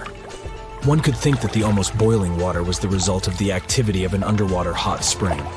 But thermal pools are always small, while the river is 20 feet deep and flows for almost 4 miles. This is the only river of its kind on our planet. Floods, tornadoes, tsunamis, hurricanes, yikes. All these natural disasters can get extremely dangerous, but we're kind of familiar with them. But how about a natural disaster that has never happened before, but could occur any moment now? It might be a super eruption. That's what happens when a super volcano erupts. You might know that Yellowstone Park is located on top of a supervolcano. The last massive eruption there happened about 664,000 years ago, and the one before that, approximately 1.3 million years ago. If we do the math, we'll understand that the next eruption might be due anytime soon. There's no strong evidence that the supervolcano is waking up or preparing for an eruption, but what would it be like if it did happen? Months before the eruption, small-scale earthquakes would become more frequent and more powerful in the area. Not long before the eruption, the growing pressure would push up the ground over the volcano, creating a dome. Narrow cracks would open along the edges of this dome. The magma would then start rising toward the surface, and then the eruption would kick off. A massive column of lava and ash would shoot up into the air to a height of over 16 miles. The volcano would keep pumping ash for days on end. The air in that area would heat up to 570 degrees Fahrenheit. For all living creatures, ash fallout would be one of the most dangerous consequences of the eruption. Buildings and trees would start collapsing under the weight of this dense substance. It would only take a couple of days for a 10-foot layer of ash to cover the territory of about 50 miles around the center of the eruption. After the ash got into the stratosphere, the temperatures all over the world would start to drop. The eruption would also be rich in sulfur, and this element is an effective sun blocker. That's why it would soon get so cold that there would be no summer in the whole world for the next several years. The monsoon seasons would change. It would be hard for animals to find food and clean water. Well now, how about a gamma ray burst? You don't stumble across this kind of radiation in your everyday life. A gamma ray burst occurs when two neutron stars collide. The collapse of a massive star can produce it too. Gamma rays could present a serious danger to Earth. If a gamma ray burst happened close to our home planet, it could rip our ozone layer away. After that, we would be left unprotected from the sun's ultraviolet radiation. Plus, gamma rays could also produce ground ozone. This kind of ozone could seep into the ocean since it's water-soluble, and that would lead to a mass extinction of marine life. Plants wouldn't survive this disaster either. Now, come to think of it, giant sinkholes could swallow entire communities. One of such sinkholes opened up in the city of New York. It pulled a parked van into the earth. That happened in the summer of 2022. And it wasn't the only sinkhole to appear in that area. Local inhabitants reported about 4,000 sinkholes all over the city. This kind of problem is also very common in Florida, and it's much more serious than it may sound. Sinkholes open all of a sudden, pulling down everything and everyone that happens to be nearby. Sinkholes appear all over the world, which makes them a global problem. They're totally unpredictable and form without warning. Luckily, experts know what causes them. In some areas, there are vast areas of groundwater. But during droughts, this water dries up. This creates large empty caverns, and after heavy rains, the surface over such a cavern can collapse, creating a sinkhole within minutes. Now, what if we came across a wandering black hole? You might know that a black hole is a region in space where gravity is so powerful that not even light can escape its clutches. Luckily, the nearest one to us is 1,500 light-years away. Nothing to worry about, right? Until you find out about wandering black holes. Now, things get definitely way creepier. If such a black hole entered the solar system, Earth would be doomed. We wouldn't stand a chance against this space monster. In 2012, 13 wandering black holes were spotted not so far away from our planet. But worry not. Not far away, in space terms, means around 1 billion light-years away. So we've got some time left. Plus, the possibility of such a disaster is very, very low. Another natural disaster we haven't experienced yet is a mega flood. It's never happened before, but the changes in climate do make for a risky potential. It could start, let's say, in California. This state experienced some really bad flooding in the past. One of such floods stretched up to 60 miles across and 300 miles long. If a similar disaster happened these days, it would cause $1 trillion worth of damage. It would also uproot millions of people. Now let's talk about a hypercane. Judging from the name, this natural disaster might get extreme.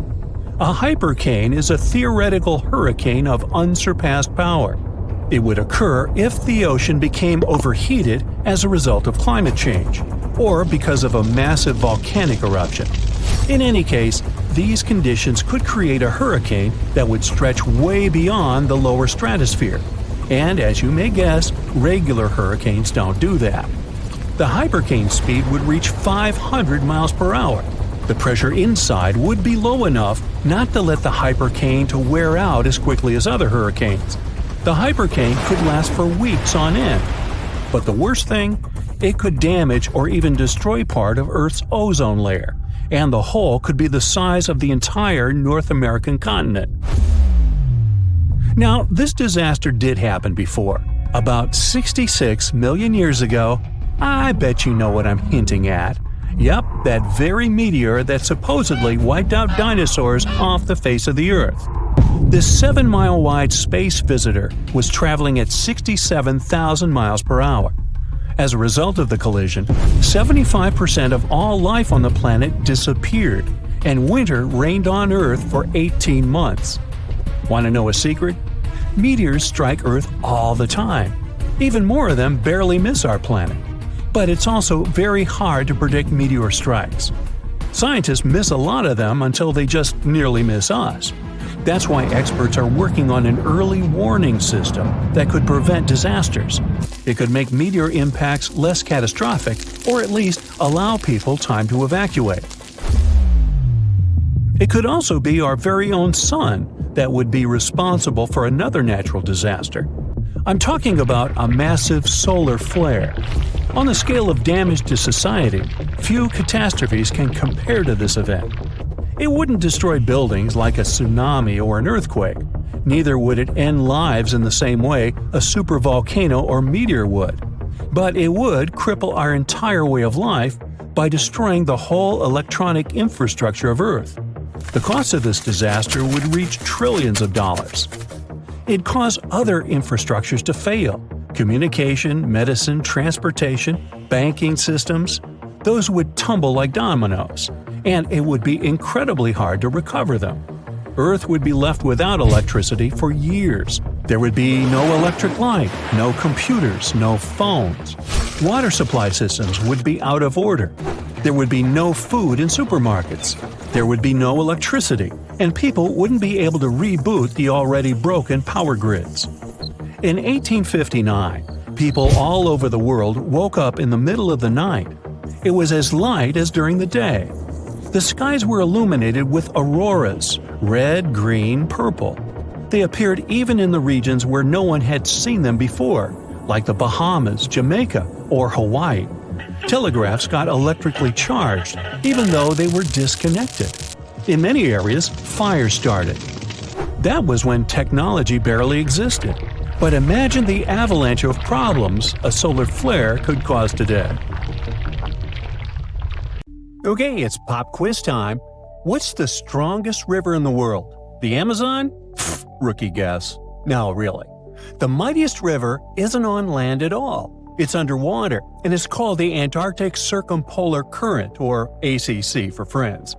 This beast flows with a force 100 times stronger than the Amazon River, and it could power over 100,000 hydroelectric plants. That's enough electricity to light up entire continents.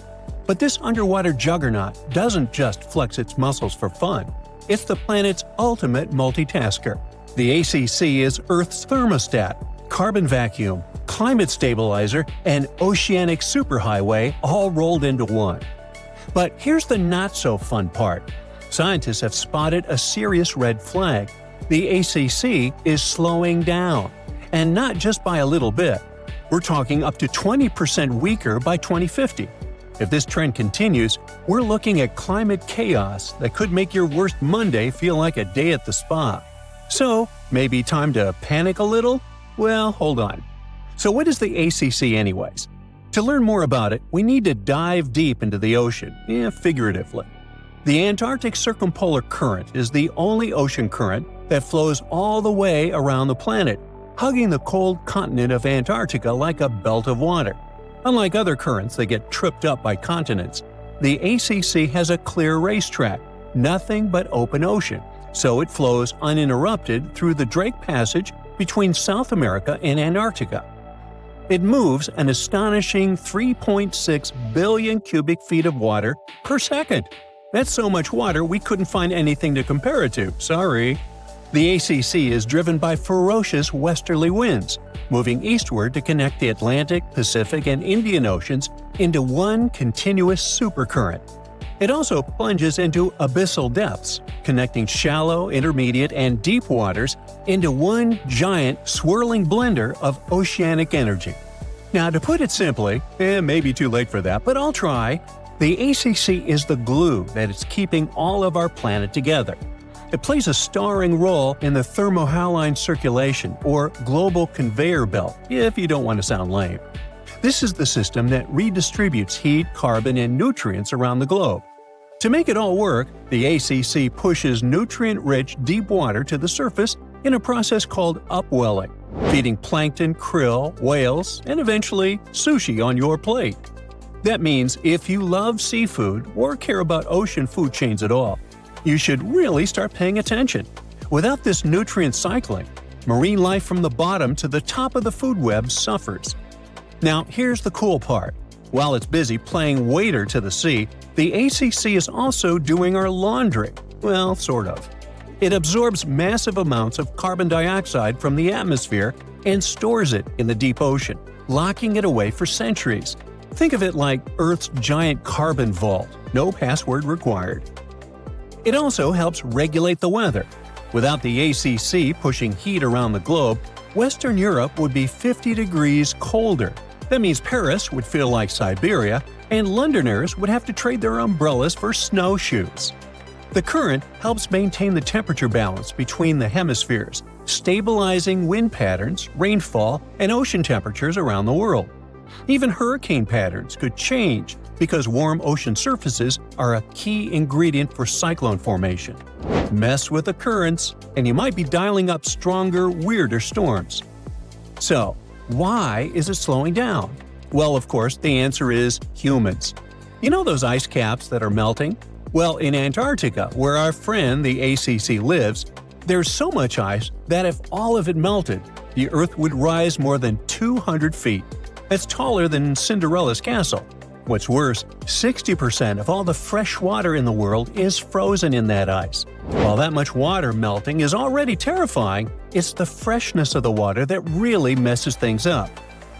You see, the ACC relies on the Southern Ocean's cold, salty water to be dense and heavy so it can sink, which helps power the current forward like a chain reaction. But when fresh water from melting glaciers pours into the ocean, it dilutes the saltiness. That makes the water less dense, so it stops sinking properly. Without that sink and flush mechanism, the ACC can't maintain its powerful flow. It's like trying to flush a toilet with no gravity. As this continues, fresh water flows north, altering the ocean's density structure and counteracting the effects of ocean warming, which normally would speed the current up. Instead, the ACC slows down. A weaker ACC means less upwelling, so fewer nutrients reach the surface. This could devastate Antarctic marine ecosystems, reducing biodiversity, collapsing fisheries, and threatening species like penguins, whales, and krill. It also opens the door in Antarctica to invasive species, like the southern bull kelp, which could throw entire food chains into chaos. Krill alone are the main food source for whales, seals, penguins, and fish. So when krill populations crash, the whole system begins to wobble like a house of cards in a hurricane. And then there's the feedback loop from hell.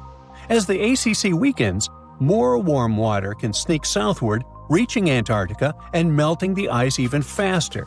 That melting will dump more fresh water into the ocean, which will weaken the current even more, which will melt more ice, and you get the idea.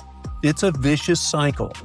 Worse still, warm waters underneath ice shelves can cause them to break apart from below, meaning the melting accelerates even when surface temperatures seem stable. Globally, the effects would ripple far and wide. Monsoons in India could become erratic, rainfall in the Amazon could drop, and agriculture from Africa to Asia could suffer. Sea levels along the east coast of North America could surge, and global weather patterns could spin into confusion. Even the Southern Ocean's ability to support commercial fisheries, like Chile's lucrative salmon industry, could decline as nutrients fail to reach the surface. And let's not forget, Without a strong ACC, the ocean's ability to absorb carbon and excess heat plummets. That means that more CO2 and heat will stay in the atmosphere, making our lives even more miserable. It's like turning off Earth's air conditioner while cranking up the furnace, and burning down the pantry while you're at it. Of course, this isn't the first time things went south with the ocean currents. Before humans started heating up the planet, Earth went through a deep freeze called the Little Ice Age, and it wasn't just about colder winters. This icy chapter may have kicked off when ocean currents in the North Atlantic started acting weird. And it wasn't so long ago. This Little Ice Age had a peak in 1850, literally yesterday. Scientists believe that melting glaciers and massive exports of Arctic sea ice flooded the ocean with fresh water. That fresh water messed with the ocean's usual saltiness and density, weakening powerful systems like the AMOC, short for Atlantic Meridional Overturning Circulation. That's a mouthful. It's another crucial piece of the global conveyor belt puzzle. As these currents slowed down, less warm water reached the north, sea ice spread farther, and temperatures dropped even more. And here's the spooky part. Records from seashells near Iceland show that this shift didn't happen all at once. It came in two waves, like the planet was struggling to stay stable before tipping into a colder world. And because the AMOC is also part of the crazy life support system of planet Earth, everything is connected. Both systems are influenced by temperature, salinity, and the sinking of cold water. When the ACC slows, it can alter the balance of deep water formation and mixing, potentially weakening the AMOC too. That's a domino effect you really don't want to see. In fact, some models suggest that if both the ACC and AMOC are pushed past their tipping points, the result could be centuries of unstable climate conditions, way beyond anything modern agriculture or infrastructure is built to handle. So, next time you're sipping a cold drink or enjoying sushi, maybe raise a toast to the mighty ACC. It's doing a lot more for you than you think, and it could really use a little appreciation and less ice melting, please. If all the volcanoes on Earth suddenly erupted together, it'd be loud. We'd also have around 1,500 of these formations bursting at once. Now normally it's just 10 to 20 volcanoes that are active each day.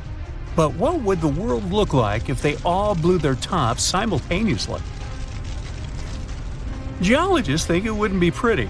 Even if only the land volcanoes erupted together, it would set off a chain reaction way worse than anything we've ever seen before. The two big problems would be ash and volcanic gases. While the explosions in lava would be damaging for people nearby, the real danger lies in what happens next. A thick layer of ash would cover the planet, blocking out sunlight completely. No sunlight means no photosynthesis, which means crops would fade away and temperatures would drop considerably. And all this ash cloud could remain in our atmosphere for up to 10 years. Now, ash aside, there's also acid rain to worry about. Volcanic gases like hydrochloric acid and sulfur dioxide would mix with the atmosphere and fall back down as acid rain. This type of weather would harm the groundwater and ocean surfaces. Even if humans would find a way to survive up to this point, we'd have no corals and no other sea creatures around. Scientists have seen similar events in Earth's history at a smaller scale. Big volcanic eruptions have been linked to mass extinctions. When Mount Pinatubo erupted in 1991, it cooled parts of the world for 2 years. But the extra carbon dioxide from these eruptions could also heat the planet, the same way we turn our stoves to broil for that extra crispy layer on our casserole. Geologists also mentioned that there's evidence in our atmosphere that stuff like this may have happened in the distant past. During the Cretaceous period, carbon dioxide levels were way higher than today, which made it difficult for marine life to thrive. Who would survive all this? Probably just some extremophiles, these organisms that survive in harsh conditions like hot springs or deep undersea vents. As for humans, we could all lay low in underground bunkers until things clear up, or build multiple space stations that could fit us all. Yeah, right. The chances of all volcanoes erupting at once, though, are very slim. Whew! That's because there isn't one giant source supplying all the volcanoes on Earth. Each one of these openings has its own deposit of magma, except for a few cases where they indeed share the supply. For example, in 1912, Nova Rupta in Alaska erupted alongside another volcano sharing magma. Scientists have also found evidence of magma hiding under volcanic areas, like under the Taupau volcanic zone in New Zealand. This magma can spread out horizontally for long distances, but is still just a local feature. Even if we consider all the magma under Taupau as one system, it's not connected to other volcanic areas like Indonesia or the Philippines. Because the great majority are isolated, volcanoes can't sync up to erupt at once. The magma comes from different processes like mantle decompression or adding water to the mantle through subduction. There's no way to make all these different volcanoes erupt together because of how tectonics work. Now, that doesn't mean we won't see interesting volcano activity in the future. Take an underwater area near British Columbia, where recently about 200 small earthquakes per hour have been noted. Deep beneath the Pacific Ocean floor, off the coast of Vancouver Island, magma is set to erupt, heating the water so much that it'll bubble like soda. However, this event will likely go unnoticed by anyone other than scientists. The anticipated eruption will most likely happen around 3 miles below the ocean surface. Scientists explain that the earthquakes range from negative to 4.1 magnitude, meaning only those nearby would feel any tremors. This unusual activity gives us a rare opportunity to study how the Earth's crust forms. The magma beneath the ocean floor is estimated to be almost 1,500 degrees Fahrenheit, but will cool rapidly upon eruption and contact with water. This runny rock will solidify upon contact with the seafloor, turning black quickly. This event will be useful for biologists too, who will have the opportunity to study the marine animal's response to any changes, like run! Antarctica, often seen as a vast icy continent, also holds a volcanic surprise beneath its frozen surface. Researchers have identified over 130 under the western ice sheet alone, making it the largest volcanic region on Earth. Most of these volcanoes, about 90, were only recently discovered in 2017. But could any of these Antarctic volcanoes actually erupt? Well, it depends on which volcano we're talking about. While these formations are relatively young in geologic terms, it's hard for scientists to tell if they're still active or not. There are only 2 confirmed active volcanoes in Antarctica, Deception Island and Mount Erebus. The latter, standing tall as the highest peak on the continent, has been continuously erupting since at least 1972. It's known for emitting gas and steam, and sometimes even throwing out rocks in what are called strombolian eruptions. One of its most notable features is a persistent lava lake in its crater, a rare phenomenon due to specific conditions needed to keep the surface molten. For instance, it's fueled by a steady supply of magma from deep within the Earth's mantle. This continuous inflow of molten rock provides the material for the lava lake to exist. It also features low ambient temperatures. Despite its location in Antarctica, Erebus has relatively mild temperatures in its summit region because of the heat generated by the volcanic activity. This allows the lava lake to remain liquid rather than freezing over. Deception Island, another active volcano, last erupted in the 70s. While it's currently not showing signs of imminent eruption, it's being monitored closely for any concerning activity. Apart from these 2 being confirmed to be active, Antarctica is dotted with fumaroles, openings in the Earth's crust that release gases and vapors. Sometimes these fumaroles can create icy towers reaching heights of 10 feet. What we should focus on is maybe supervolcanoes. They're this type that has the potential to produce the most massive and destructive eruptions. Unlike the typical one, which has a single vent, supervolcanoes have a vast magma chamber beneath the surface, spanning tens or even hundreds of miles in diameter. Their eruptions can have catastrophic effects on the surrounding area and even impact global climate patterns because of the amounts of ash and gases they spill out into the atmosphere. One famous supervolcano is the Yellowstone one, which some say is gearing up for another eruption. It has the capacity to unleash a colossal eruption, spewing over 240 cubic miles of material.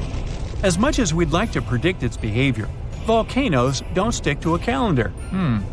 On the contrary, eruptions simply happen when there's enough magma beneath the surface. There also needs to be enough pressure for the magma to travel upwards. As far as we can measure, these conditions are not currently met at Yellowstone.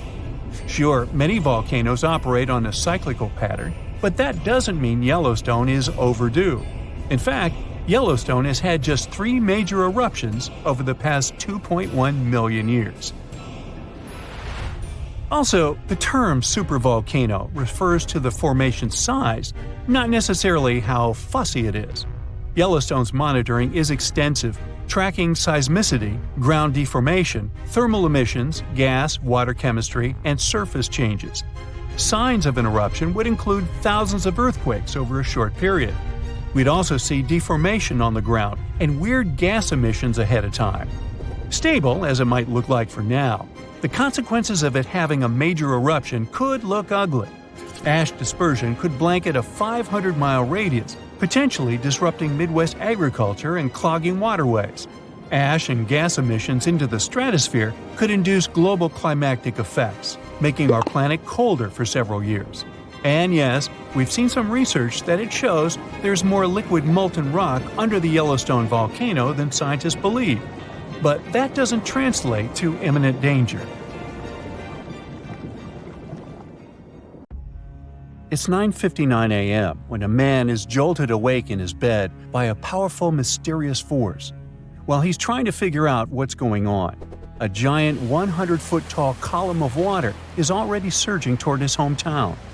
In 20 minutes, most of his friends and family members will lose their lives when a sky-high wall of water sweeps away buildings, trees, and cars. And it can happen to you at any given time. It's the day after Christmas in 2004.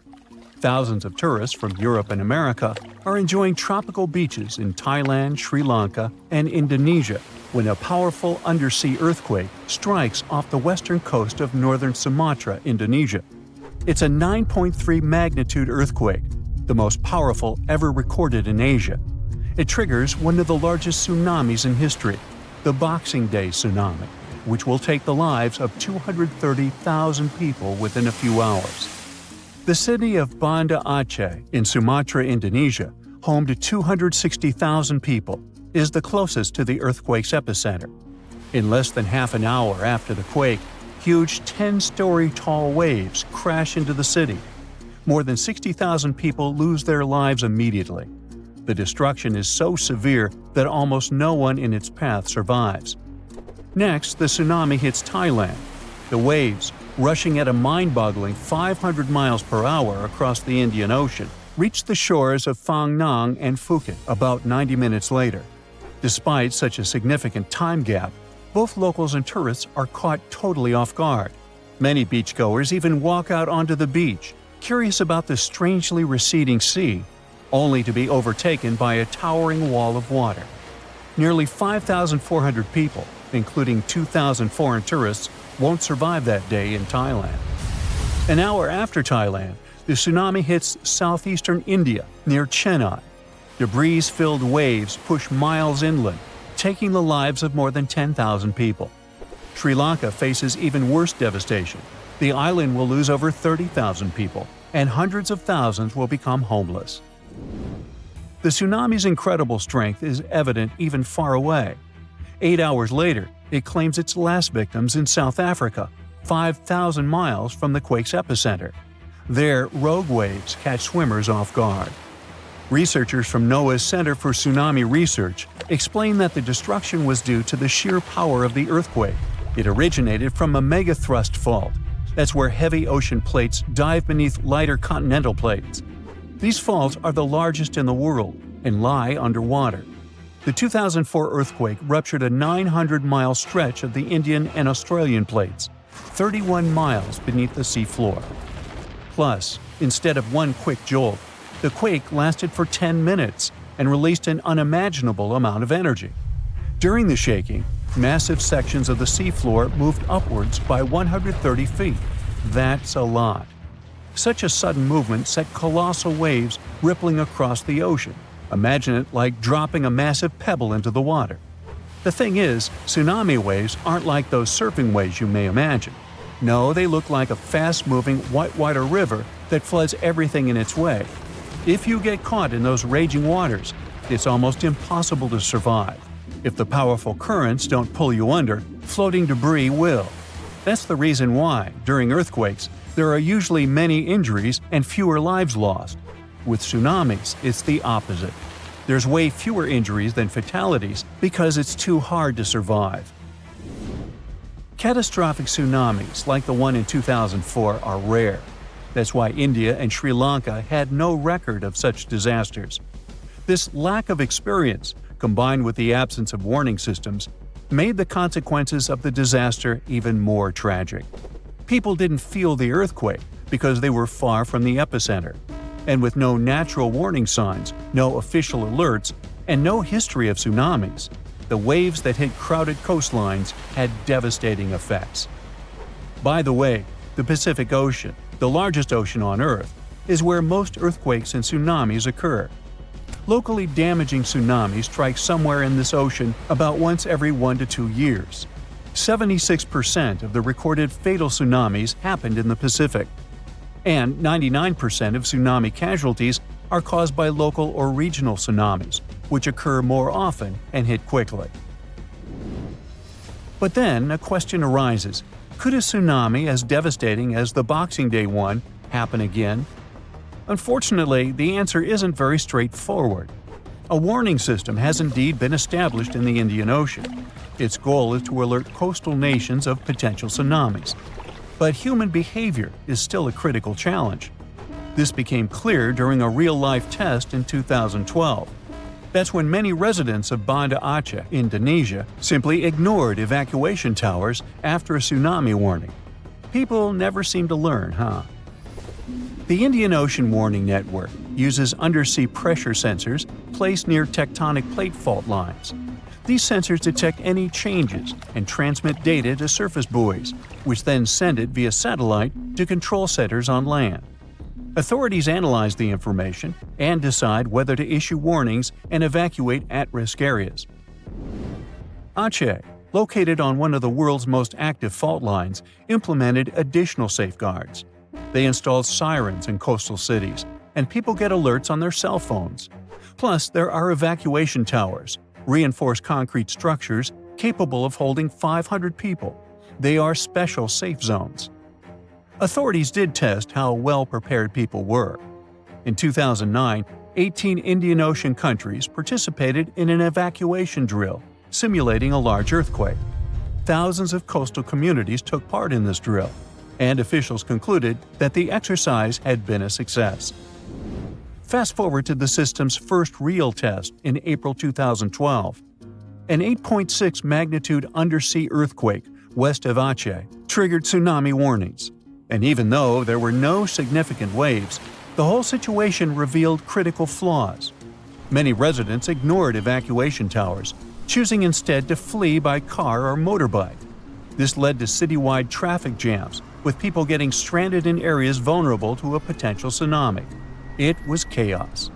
Some residents even went back to the beach to look for the signs of a tsunami, which is a life-threatening mistake. So apparently, there is still a lot of work to do when it comes to tsunami survival. But what you need to know by heart is the signs of an impending tsunami. First of all, it's severe ground shaking. Strong earthquakes near coastal areas can generate tsunamis. If you notice that water on the beach starts to recede at an alarming rate, exposing the ocean floor, reefs, and stranded fish, run. Then there might be unusual ocean sounds.